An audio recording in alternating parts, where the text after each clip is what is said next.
अस्सलाम वालेकुम स्टूडेंट्स। इस वीडियो में हम लोग स्टार्ट करने वाले हैं पीडियाट्रिक्स का topic haematological disorders, chapter number 16।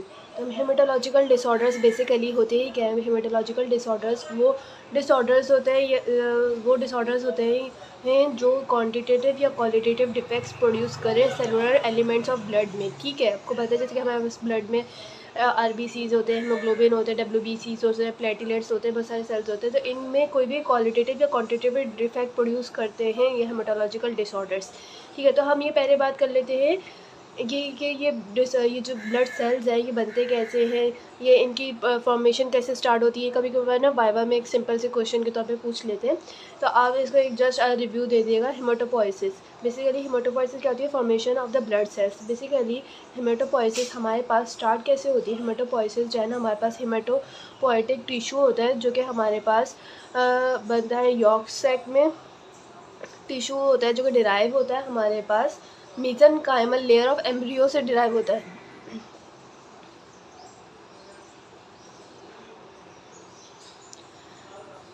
Mesenchymal layer of embryo से डिराइव होता है।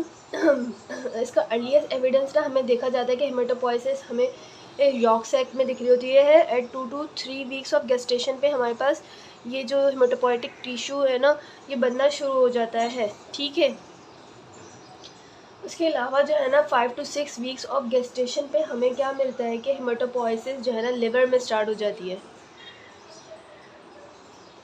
5 to 6 वीक्स ऑफ गेस्टेशन में हमारे पास हेमेटोपोइसिस कहाँ स्टार्ट हो जाती है? लिवर में। सबसे पहले हमारे पास हेमेटोपोइसिस जो है ना लिवर में स्टार्ट हो जाती है, लिवर में दिखती है। और ये लिवर जो है ना इंट्रायूटेराइन में हमारे पास हेमेटोपोइसिस कर रहा होता है, और 6th फीटल मंथ तक जो है ना ये हेमेटोपोइसिस हमारे पास लिवर से होती रहती है। 6th फीटल मंथ तक हमारे पास जो है ना बनती रहती है। जो हेमेटोपोइसिस हो रही होती है ना लिवर की वजह से हो रही होती है। और लिवर जो है ना ये हेमिक सेल्स प्रोड्यूस करता रहता है after birth, 2 weeks after birth तक बनाता रहता है।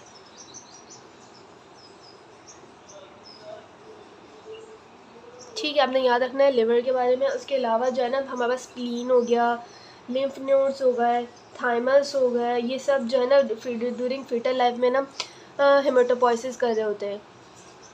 बोन मैरो हमारे पास जो है ना एक मेजर साइट है हेमेटोपोइसिस की, लेकिन ये बोन मैरो कब हेमेटोपोइसिस शुरू करती है? बोन मैरो जो है ना 4th to 5th fetal month के बाद जो है ना शुरू कर देती है हेमेटोपोइसिस करना।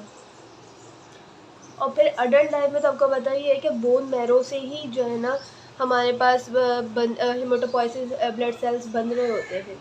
जो अर्लीस्ट हेमोग्लोबिन है ना वो हमारे पास जो है ना 3rd मंथ जो डिटेक्ट हुआ था, गोवर और पोर्टलैंड ने डिस्कवर किया था, वो डिसअपेयर हो गया था 3rd मंथ पे।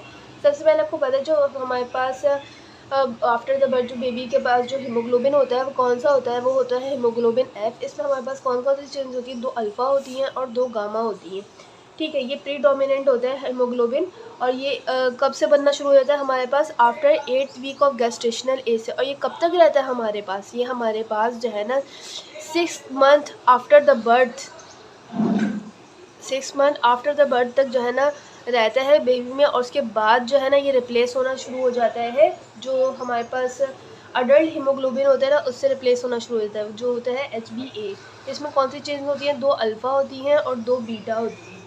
ठीक है, और फिर हमारे पास ना एक और हीमोग्लोबिन होता है जो कि होता है HbA2। वो हमारे पास जो है ना लेस क्वांटिटी में प्रेजेंट होता है। वो उसमें हमारे पास 2 चेंज होती हैं, 2 अल्फ़ा और एप्सिलॉन। एप्सिलॉन का साइन, 2 एप्सिलॉन की चेंज होती है। तो बेसिकली हमारे पास क्या होता है कि जब लिवर जो foetal during the foetal life में हमारे पास जो है ना लिवर हमारे पास हेमेटोपोइसिस कर रहा होता है 5 to 6 वीक ऑफ गेस्टेशन से लेकर 6 फीटल मंथ तक, जो कि हमारे पास लिवर हेमेटोपोइसिस करता रहता है after the birth, 2 weeks after the birth तक करता रहता है। उसके फिर फीटल लाइफ में ना लिवर के अलावा स्प्लीन, लिम्फ नोड्स और थाइमस भी हेमेटोपोइसिस कर रहे होते हैं। ठीक है, अब बोन मैरो भी शुरू कर देता है 4th to 5th fetal life में ही, लेकिन जो है ना ये कम बना रहा होता है उस वक्त। फिर अडल्ट लाइफ में ना बोन मैरो डोमिनेंट हो जाता है। फिर हमारे पास जितनी भी हेमेटोपोइसिस हो रही होती है ना वो सब बोन मैरो की वजह से ही हो रही होती है। ठीक है, हमने ये हीमोग्लोबिन देख लेते हैं, ये अक्सर पूछ लेते हैं। ठीक है, उसके बाद हम ना अब देख लेते हैं एनीमिया। बेसिकली एनीमिया को हम लोग कैसे डिफाइन करेंगे? एनीमिया जब हमारे पास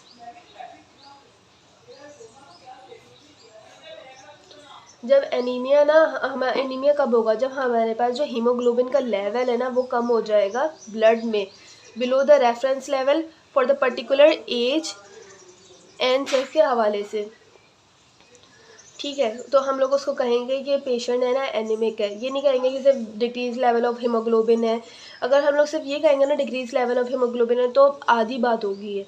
हम लोग को पूरी बात करनी है कि क्या कहना है हमें, क्या decrease level in the haemoglobin below the reference level for the age and sex of an individual. ठीक है, दूसरी तरीके से ना हम लोग एनीमिया जो है ना बेसिकली कोई डिजीज़ नहीं है, बेसिकली ये एक सिम्टम है कोई भी अंडरलाइन डिसऑर्डर का। ठीक है, अब हम जो है ना देख लेते हैं कि बेसिकली जब भी हमारे पास कोई भी ऑल्ट्रेशन होगी ना हीमोग्लोबिन के लेवल में, तो हमारे पास प्लाज्मा वॉल्यूम में क्या चेंजेस आएंगे। अगर हमारे पास कोई भी प्लाज्मा वॉल्यूम में चेंजेस आ रहे हैं ना तो उस पर हमारे हीमोग्लोबिन पे क्या अफेक्ट पड़ेगा।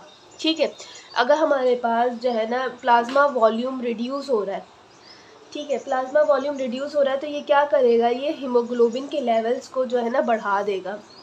जैसे कि हमारे पास डिहाइड्रेशन में होता है, जैसे कि हमारे पास डिहाइड्रेशन में होता है कि हमारे पास प्लाज्मा वॉल्यूम का लेवल कम होता है और हीमोग्लोबिन का लेवल बढ़ जाता है। ठीक है, अगर इसी तरीके से मैं कहूँ कि अगर प्लाज्मा वॉल्यूम का लेवल हमारे पास ना रेज है तो बेसिकली क्या होगा कि हमारे पास ये भी एक एनीमिया कॉज कर सकता है। क्यों, जैसे कि कंजस्टिव कार्डिक फेलियर में होता है कि प्लाज्मा वॉल्यूम बहुत बढ़ गया है तो कंजस्टिव कार्डिक फेलियर हो रहा है या आपको मेजर ब्लीड हो गई है, इस तरीके से भी हमें मिल सकता है एनीमिया।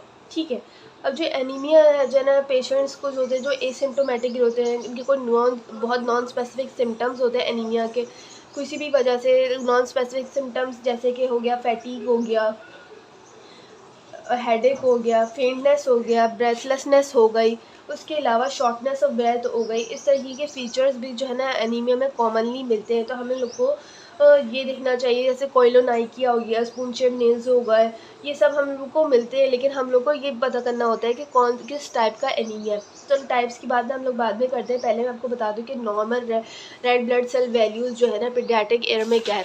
अच्छा, बुक में जो है ना हमारे पास एक वाइड रेंज ऑफ ना वो दी हुई है, दी हुई है रेंजेस दी हुई हैं, लेकिन अगर आपको आसानी के तौर पे बताऊं तो आप लोगों ने ये बात रखनी है कि जब भी हमारे पास न्यू नेट में, ये हमारे पास न्यू नेट में